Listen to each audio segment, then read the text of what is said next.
আসসালামু আলাইকুম, welcome back to my channel. এখন প্রচুর পরিমাণে কাঁঠাল পাওয়া যায়। আমরা অনেক সময় কাঁঠাল খাওয়ার পরও অনেকগুলো কাঁঠাল বেঁচে থাকে, সেগুলো আমরা ফ্রিজে রেখে দিই। অথবা এই কাঁঠালের সময় আমরা শুধু কাঁঠাল খাই এবং কাঁঠাল দিয়ে অনেক ধরনের পিঠা তৈরি করে খেয়ে থাকি। আজকে আমি খুব সহজ এবং মজাদার একটি পিঠা তৈরি করে দেখাবো। প্রথমেই অনেক পাকা একটি কাঁঠাল নিয়ে নিতে হবে। একেবারেই পাকা, নরম হয়ে গিয়েছে এমন একটি পাকা কাঁঠাল নিয়ে নিতে হবে। কাঁঠালগুলোকে কোয়া ছাড়িয়ে নিচ্ছি আমি। কাঁঠালগুলোকে আমি একেবারে পাকিয়ে নিয়েছি বাসায় রেখে 2 দিন। কাঁঠালের মধ্যে থাকা বিচিগুলোকে ছাড়িয়ে নিতে হবে। ছাড়িয়ে নিয়ে এগুলোকে আপনারা ব্লেন্ডার করে নিতে পারেন। যেহেতু অনেকের বাসায় ব্লেন্ডার থাকে না, সেক্ষেত্রে আমি হাত দিয়ে করে দেখাবো। হাত দিয়ে একটু চটকে নিতে হবে। যেহেতু এটি অনেক পাকা একটি কাঁঠাল, তার জন্য অল্পতেই আমার নরম হয়ে গিয়েছে। আপনারা দেখতেই পাচ্ছেন আমি হাত দিয়ে সুন্দরভাবে চটকে নিয়েছি।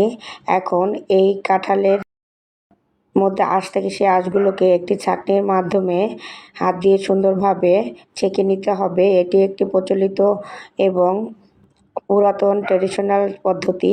আমি সেই পদ্ধতি ফলো করে আপনাদেরকে দেখিয়ে দিচ্ছি। আপনারা যদি ব্লেন্ডার করে নেন, সেক্ষেত্রে কিন্তু আর ছাঁকার তো কোনো প্রয়োজন হবে না। আমি যেহেতু সবার উদ্দেশ্যে এই রেসিপিটি তৈরি করছি, যাতে সবাই কাঁঠালের পিঠাটি খুব সহজভাবে তৈরি করে খেতে পারে, তার জন্য আমি এই পদ্ধতিটি আপনাদেরকে দেখিয়ে দিচ্ছি।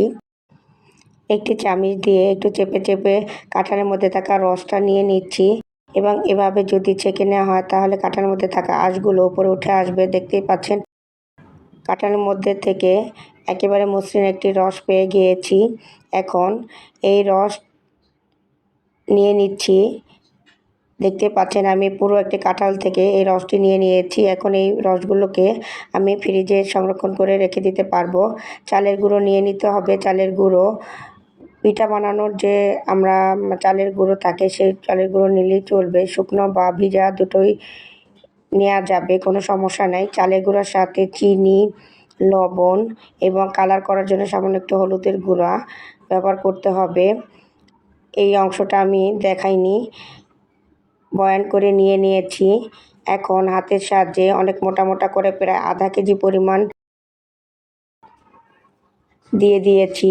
আপনারা দেখতেই পাচ্ছেন অনেকটা মোটা মোটা করে, এবং বরফের উপরে অর্থাৎ কলা গাছের যে পাতা আছে, পাতার উপরে দিয়ে দিয়ে পিঠাটি বানিয়ে নিতে হবে। গোল গোল করে একটু মোটা মোটা করে দিতে হবে, বেশি পাতলা পাতলা করে দেওয়ার দরকার নেই।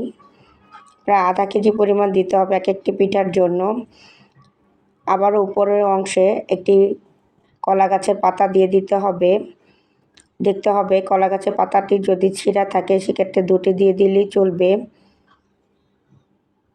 একটি পিঠা বানানো হয়ে গিয়েছে, আরেকটি পিঠা তৈরি করে দেখাচ্ছি। সুন্দর একটি পাতা নিয়ে নিতে হবে। যদি পাতাগুলো একটু ছিঁড়া ছিঁড়া থাকে, সেক্ষেত্রে 2টি ব্যবহার করতে হবে। অনেকখানি করে নিতে হবে।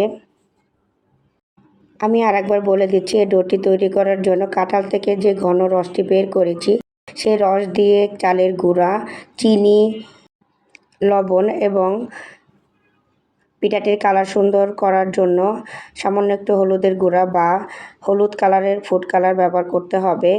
ডোটি অবশ্যই পাতলা করা যাবে না, একেবারে ঘন করে করতে হবে। আপনারা দেখে বুঝে নেন কতটা ঘন। এখানে কোনো পানি ব্যবহার করা যাবে না এই ডোটি তৈরি করার জন্য। কাঁঠালের রসেই ডোটি তৈরি করে নিতে হবে। ডোটি এমনভাবে তৈরি করতে হবে যাতে দিলে ছড়িয়ে না যায়। আপনারা দেখতেই পাচ্ছেন কতটা ঘন করে এবং মোটা করে পিঠাটি তৈরি করা হচ্ছে। আপনারা দেখে বুঝে নেবেন। এভাবে তৈরি করে অন্য একটি পাতা উপরে দিয়ে দিতে হবে। আমি এখানে কোনো কিছুর পরিমাণ বলে দেইনি, কারণ পরিমাণটা হবে কাঁঠালের রসটা নেওয়ার পরে চালের গুঁড়া যতটুকু দিলে ঘন হয় ততটুকু। চিনিটা দিতে হবে যার যার স্বাদ মতো।